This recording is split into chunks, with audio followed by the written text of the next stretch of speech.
Италийн үзэсгэлэнтэй хотын нэгт 7 км-ийн гүйлтэнд оролцвол яг ямар мэдрэмж төрөх болов?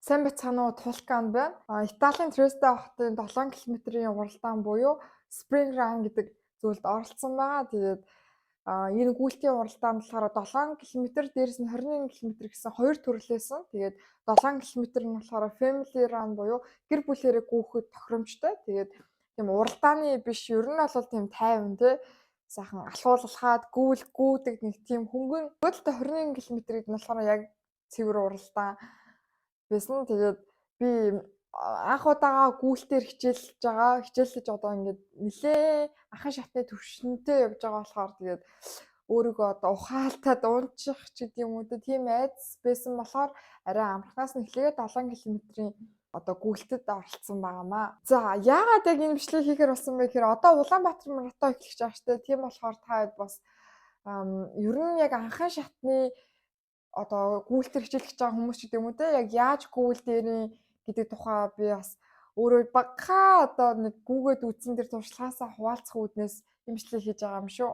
Ер нь болохоор би өөрөө багтаа спортоор буюу волейболоор хичээлжсэн. Тэгээд ерөөхдөө ер нь бол гайгүй спортлог төрлийн хүүхэд байсан. Гэхдээ гүйлтэй спортод маш дургүй байсан. Гүүх амар дургүй байсан. Гүйж чаддаггүй байсан гэх юм уу. Жохон гүгээл ядраал бахардаал ингээл яа тэгэл гутлаа яг заалны буланд үдээл суучдаг тийм хүүхэд байсан. Хүмүүс одоо байнгын гүйдэг амьдралын идэвхтэй тийм хүмүүс байдаг шүү дээ. Тийм хүмүүсийг ингээ хараад гүүх гэдэг чинь бас гоё юм байгаа болов. Тэр гүйлтийн цаана яг юу байгаад байна гэд маш их сонирхож эхэлсэн. Яг энэ Trieste төрж ирээд тэгээд энд бас гүүх маш тийм тохиромжтой орчин байдаг болохоор надад яг би л өөрөө орноосоо босоод пүүзээ өмсөд гарвал ингээ бүх юм боломжтой байсан байхгүй. Тэгээд бодож явж байгаад за нэг гараад гүүгээд үзээгээд өглөө гарч гүүгээд тэнгуут ингээд арай чүү яд 1 км гүйсэн бүр нэрээ бурхан гончсон млаа нэрээ болий гэж хэлмээр санагдлаа. Ингээ 1 км гүйхэд амар хэцүү байсан. Тэгээл би организм тайван тогтвортой дүлгөөн болж эхэлсэн юм билээ. Тэгээд тэр яг өөрчлөлт нь надад маш таалагдсан болохоор ерөөхдөө 7 хоногт нэг удаа гарч гүйдэг ч гэдэм үү те. Тийм хөвчлийг одоо тогтоох гэж одоо л ингээ хичээгээд явж байгаа. Тэгээд ерөөхдөө яг энэ одоо гүйлтэд оролцохоосоо өмнө би нэг яг гүйсэн гэвэл 3 өдөр л яг гүйсэн байгаа. 3 өдөр яг гүйсэн. Тэгээд нэг удаа 1 км гүйгээд тэгээд дараа нь 2 км гүйгээд ингээд ерөөхдөө нэг 2 км-ээс хэтрэхгүй л ингээ гүйдэг байсан. Тэгээд өөрхөн сайхан мөрөөрөө ингээ явж идэл ийм уралдаан болж байна. Ийм гүйлт болох ч байгаа юм байна гэдэг юм мэдээд за туршаад үзье. Тэ яагаад болохгүй гэж үнэхээр ингээд эцэд цуцаад хэцүү болвол ингээ алхачих болно шүү дээ гэдэг үүднээс ингээ 7 км-т нь бүртгүүлсэн байгаа. Тэгээд анхандаа бол амар айжсэн. Бурхан 7 км гэдэг чинь юу юм бэ? Ер нь километр гэдэг үг чил өөрөө амар хүн сонсож байгаа шүү дээ. Нөгөө 7 км-ийн турш одоо гүүн гэдэг чинь гигэм бас л чанга юм сонсож байгаа байхгүй юу? Тэгэл дунд нь бахартаад унчих уу, яачих уу, ийчих үү гэж амар айж байгаа. Яг 4 хоногийн хугацаа байна. Энэ хоногтой сайхан гүгээд бие халаагаа тэгээд ерөөхдөө оролцъё гэд зоригтойгоор бүртгүүлсэн байгаа. 7 км-ийн гүйлт нь 15 евро байсан. 21 км-ийн гүйлт нь болохоор 30 евроны такс төлдөм байлээ. Тэгээд яг миний бодлоор энэ нь болохоор яг Trieste гэдэг том хотын зохион байгуулж байгаа нэлээд тийм том олныг хамарсан тийм гүйлтийн одоо уралдаан бас дээрээс тэмцээн болсон байна гэж бодсон байхгүй юу. Юу гэхээр зохион байгуулалт нь бүр өндөр төвшөнд надад санагдсан. Яагаад гэхээр магадгүй би өөр тийм ямар ч уралдааны мэдлэггүй юмд очиж үзээгүй болохоор сайн мэдэхгүй ч магадгүй. Гэхдээ миний анхны яг ийм туршлага гэж ойлгож байна шүү дээ. Миний яг анхны хөл тавьж үзсэн тэр туршлага байсан. Гэтэ ерөөсөө сэтгэлээр унсан тийм энийг идэр жоох ингэчгүй дээ гэсэн юм юу ч байгаагүй. Бүгд гайхамшигтай яг эмэгц зэгцтэйгээр зохион байгуулагдсан байсан. Тэгээд энэ болохоор миний анхны дугаар байна. Анхны гүйлтийн дугаар ногоон өнгөтэй 22-75 гэсэн дугаартай байна. За энэ дотор тэгээд хураамжны болохоор 15 евро байсан байхгүй юу. Тэгээд ийм хөөрхөн үнгөө юу одоо уудтай юм өгд юм байлээ. Тэгээд дотор нь бөөндөө юу байгаа харцгаа. За ямар ч тач мэдээж дугаар байна. За өөр гэх юм бол мэдээж подолк өгсөн байна. Ийм подолк өгсөн байна. Тэгээд дугаар дээр подолка наагаад хүн дараагийнхнасаар ийм хөөх уутай. Сага фуд хүмүүсэж ихэд явах нь шүү дээ шээ. Ийм снэк байна. Цаа чи идчихгүй яах вэ? Ийм хөөх снэк байна. Одоо нөгөө нутгийн брэнд юм гэдэг чинь тэр шиг. За даалчууд юм паста гоёмгоо гэсэн байна.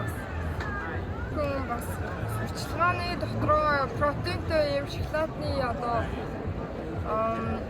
дээжиг гэсэн байна. Тэгээд дискаунт. Тэгээд нэг юм өөрөнгөн одоо бичсэн байна.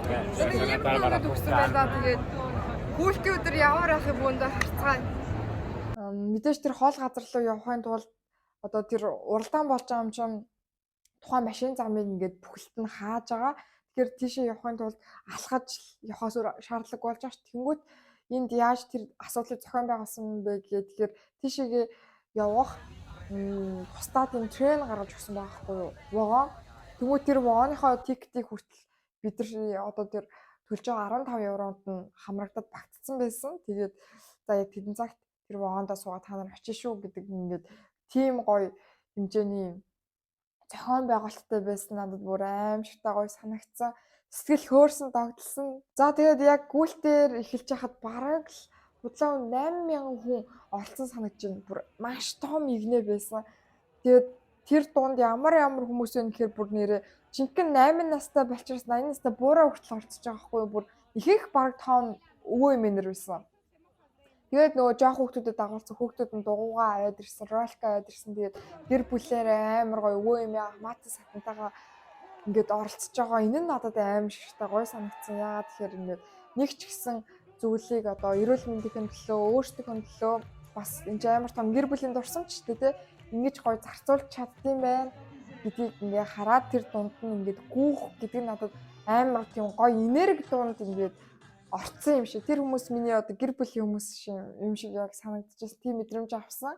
Яг далайн эргийн хажуугаар гүйж таардаг байхгүй. Тэгээ яг далайн эргийн хажуугаар гүйсэн, ийшээ хараад далайн эрэг, ийшээ хараад уул мод тэгэл ер нь байгаль үзмжийн хувьд л амар гоёсэн. Бас гүйж явахдаа гоё юм хараад ингээд гүйвэл бас гоё идэм байлээ. Тэгээд 2 км-ийн зайтай ийм амьд хүчмийн тоглолтуудыг зохион байгуулсан байсан. Энэ нь гүйж байгаа хүмүүсийг цааш нь гүйх улам илүү одоо энерги ялгаруулахад маш их тусалсан санагдсан. Тэгээд гүйлтийн уралдаан биш бараг баяр наадам болоод байгаа юм шиг санагдсан ер нь бол. За тэгээд халуун өдөр гүйсэн болохоор эмхүүдээ спонж байрлуулсан байсан. Энэ биеийн дээр асах зориулттай.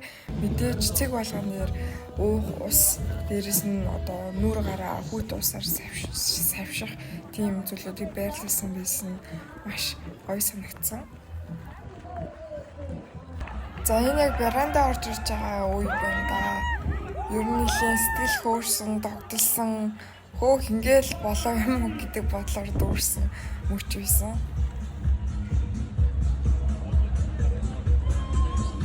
Тэгээд яг веранда орсныхаа дараа сэтгэл хөдлөл мэдрэмж бүр ингээд вау ингээл болоо юм уу гэх нүүдч 7 км-ээс амар айцсан бараг 70 км юм шиг ингээл буцсан баг ч тэгэл баранд орохдоо борол олимпиад тамирчин шиг л орсон шүү дээ.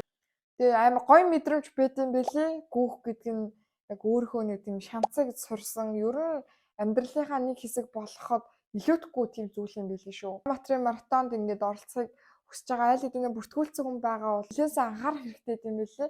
Энерги нөхөх бичэн ч гэдэм юм шоколад аль эсвэл тийм уудаг шингэн зүйл байт юм бэлээ. Тэр зүйлсүүдийг бас 1-2-ыг аваад тэгээ гүйлтийн дундуур ууснаар одоо энерги авна тухайн зүйлээсээ тэгээ ирч хүчтэй болох одоо ядралтын арай багасгах ч гэдэг юм да тийм ач тустай байт юм лээ. Тийм болохоор тэр зүйлсүүдээ маш сайн судлаарай. ChatGPT дээр ерөнхийдөө за би ийм уралдаанд оролцох чинь энд одоо бэлтгэл хангахад надад ямар зүйл хэрэгтэй вэ? Би юу уралдааныхаа үеэр авч явах вэ гэдэг зүйлийг ер нь бол судалсан нь маш зөв байт юм байлээ шүү. Гүйж авах үед маш их одоо хөлдөрдөг, хөлс ялгардаг. Тэнгүүд хөлс ингээд ялгараад ах юм бол одоо шүрмэс татах ч гэдэг юм уу те аль эсвэл бол одоо эрдэс бодисоор дутагдах тийм асуудлууд гарч ирдэг. Тийм болохоор бас тэр зүйлсүүдийг нөхөхийн тулд Ер нь эрүүл аргаар нөхье гэж бодож байгаа юм бол ер нь хоол хүнсээ яг зөв зохицуулах хэрэгтэй. Карб тэ өөх тос, нүүрс ус гэх мэтчлэн тэр зүйлсүүдээ маш сайн зөв зохицуулаад тэгээ эрдэстэй тэр хоол хүнсээ маш сайн хэрэглэх хэрэгтэй байт юм билээ. Тэгээд өглөө хэлгийн дээрээ гүйж болохгүй.